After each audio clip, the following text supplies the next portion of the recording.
বিশ্ব আলোকচিত্র দিবসে 3 দিনের আলোকচিত্র প্রদর্শনী ফটোগ্রাফিক সোসাইটি অফ মুর্শিদাবাদের শনিবার বহরমপুরে শিল্পতীর্থে সূচনা হয় এই আলোকচিত্র প্রদর্শনীর।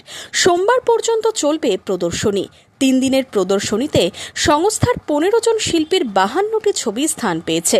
প্রতি বছরের মতো এবছরও আমরা মেম্বার্স এক্সিবিশন করছি, যেটা ওয়ার্ল্ড ফটোগ্রাফি ডে যেটা আছে 19শে আগস্ট ওয়ার্ল্ড ফটোগ্রাফি আপনারা জানেন, সেইটাকে আমরা সেলিব্রেট করি আমাদের এক্সিবিশন থ্রু দিয়ে। অনেক রকম করে, কেউ সেমিনার করে, কেউ ওয়ার্কশপ করে, কেউ র্যালি করে, আমরা এক্সিবিশন করি এবং এটা আমরা প্রতি বছরই করে থাকি।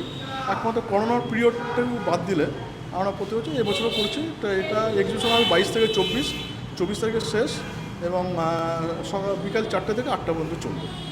এখানে 15 জন মেম্বারের 52টা ছবি আছে।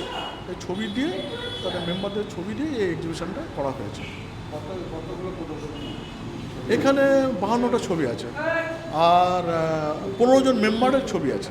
প্রকৃতি থেকে জীববৈচিত্র্য, মানুষের জীবনের অধ্যায় ক্যামেরায় বন্দী হয়েছে। বিকেল 4টে থেকে রাত 8টা পর্যন্ত সকলের জন্য খোলা থাকছে প্রদর্শনী। Bureau report, Madhyabanga news.